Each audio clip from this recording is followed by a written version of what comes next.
Magnet television. Magnet television. Magnet television. You're watching Magnet television because what else are you going to do?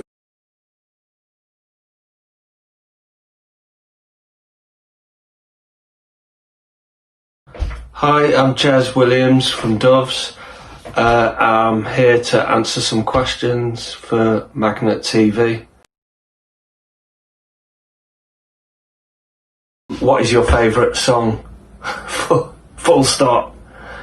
That's virtually impossible to answer, and I'll try my best.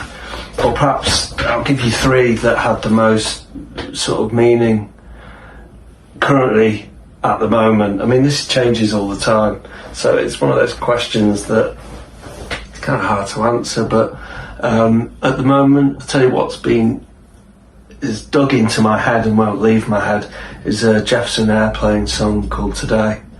It's like an earworm. It went in about 4 months ago and it hasn't left me since, and I'm obsessed with it now.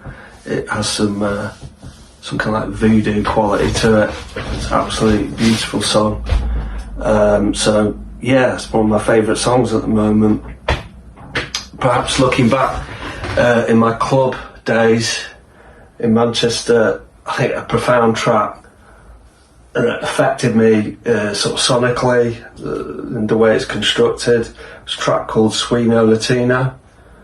In fact, it's called Sueno Latino by Sueno Latino. It sampled this German composer called Manuel Gottsching's. It's E2, E4. But what they did, they made it into a club song. And it's one of the most incredible pieces of music I've ever heard in my life. It just absolutely blew my brains out, my tiny brains out. It's really hypnotic. Just the way it evolves is just, it's near to perfection. So I think that had a profound effect on my songwriting, even though you probably can't tell. But it's one of those songs that stayed with me all my life. So yeah, that's a mega tune for me. That hasn't left me. I got obsessed maybe about 5 years ago about Boys for Life by P. Diddy. I mean, this is one of the dirtiest songs. It's just so dirty with the guitar riff. It just does that thing where it creates almost like a Iggy Pop Stooges, really cool, distorted garage band sort of, that 60s garage band riff, and puts it with a dirty big hip hop beat, fuses the two together with a great set of lyrics, and it's pretty much perfection for me. It's probably not the coolest thing to say, but I absolutely love it. I never grow tired of it. It's perfection for me. So at the moment, I'd say those three songs probably conjure up where I'm coming from at the moment, and in the past as well, especially my club life, is like going back to that Sueno Latino track, yeah. So they've all those three they've had a profound effect on me.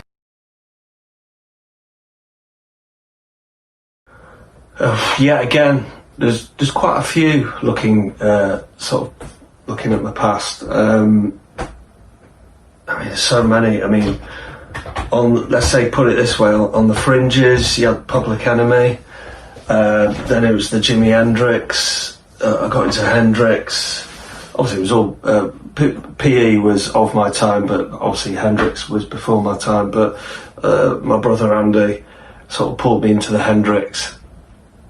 I don't know, but for me, I think my first memory of wanting to start a band was probably VU and Nico, Velvet Underground, and Nico, the Banana album.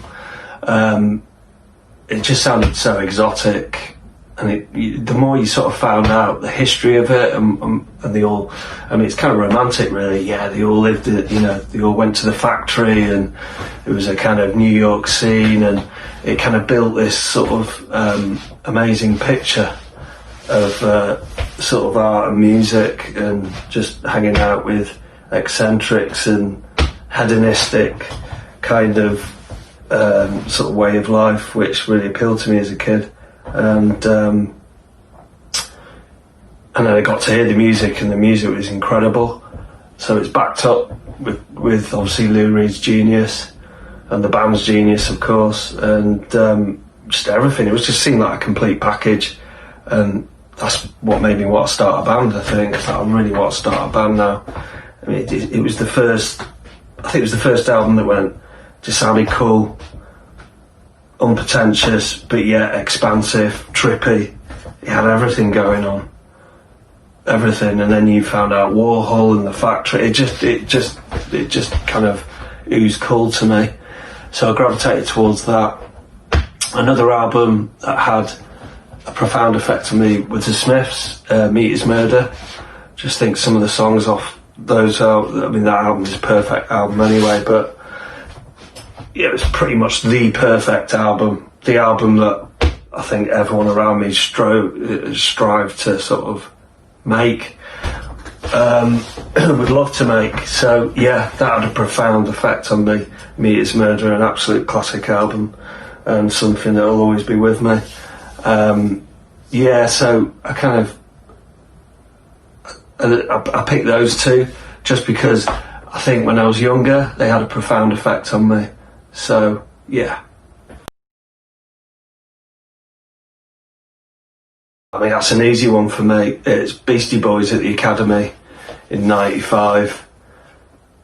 It was just one of those gigs. I didn't know what to expect. I'd always, I think with the Beastie Boys, with Doves, they kind of showed the way for us. I mean, we not forgetting, our previous band was more of a club band, dance band, band called Sub Sub, and we wanted to make the change. We thought at the time was right to change from more of that kind of scene. We just wanted to get more into playing together, rediscovering our original instruments that we'd been brought up on.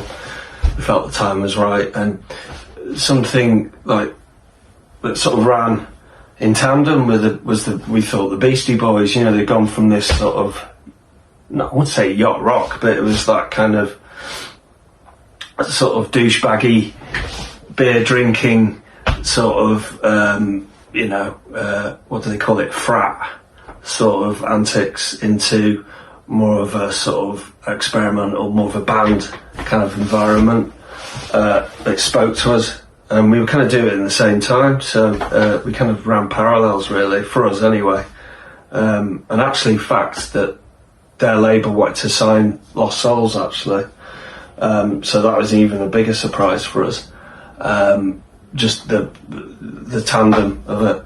But I've kind of digressed there. But anyway, let's go back to the gig. It was '95. It was in the Academy One in Manchester. It was mind-blowing. It was freaky. It was the first time I went to a gig where it was in surround sound, quad sound, sorry. So there'd be shouting, it'd be coming from behind you, in front, right, left, right, front, back. It was like, and they came, so basically we were waiting for them to come on stage. It was rammed, it was oversold, and they came through the stage, sort of holding each other in this clasp as a band, and with all the instruments in a sort of, it was kind of sort of in a circle on stage, and yeah, it was just incredible. Blew my brains out. It's like, it was just off the scale. It was intense. It was the intensity of it. They didn't let it go for a minute. It didn't drop. It just got more intense and more intense. And yeah, and it's never left me since. It's always been the best gig I've ever been to. Absolutely mind blowing. I thought, obviously, seeing a band like that it was fairly small space. It's about 2,500 at the time. Yeah, just incredible, and it'll always stay in my memory. What's the most embarrassing musical moment? I'm laughing because there's an obvious answer and there's more of a subtle answer. I mean, I think it's every time you go on stage, you're always, at the back of your mind, you're worried that everything might go tits up. I'm sure I'm not the only one that has this feeling. I'm sure other people in bands have this sort of cold dream that it all goes tits up, and you kind of, there's a dream where you look down and you're completely naked, flapping in the wind, and everything's gone tits up. That's the kind of back fear that I think most artists have. But if you don't have that, and you don't, sometimes you have to sort of, I think you have to court court a kind of vulnerability and sort of show a bit of, if you're not honest and you don't make yourself vulnerable, then you're not being honest as an artist. So there's embarrassment, you kind of do have to almost go like, fuck it, what will happen. If I'm sort of flapping in the wind, then so be it, but you have to almost court it. Otherwise I just don't think you're doing it, you're not being honest. So I think you have to be vulnerable, let yourself be vulnerable, musically, lyrically, and just stepping on stage. You're almost, it's part of the job, man, I'd say. It's just part of it. So the embarrassing thing is in a way, it's something you just shouldn't fear, really. And if something happens, I mean, there's a more obvious answer. Like, there's been many times I did a gig early in the career in Doves, I think.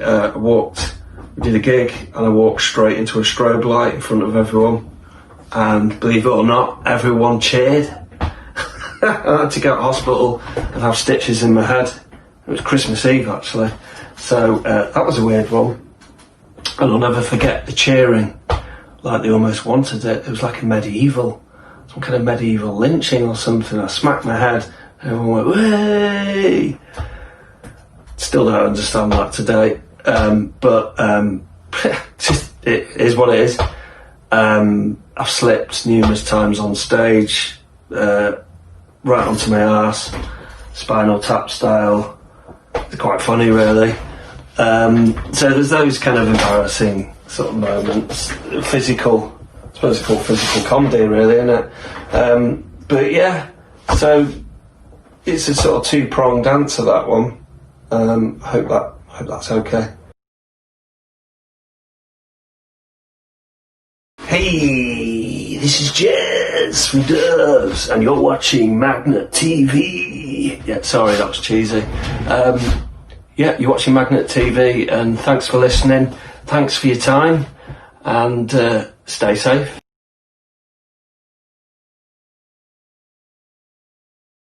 Cine.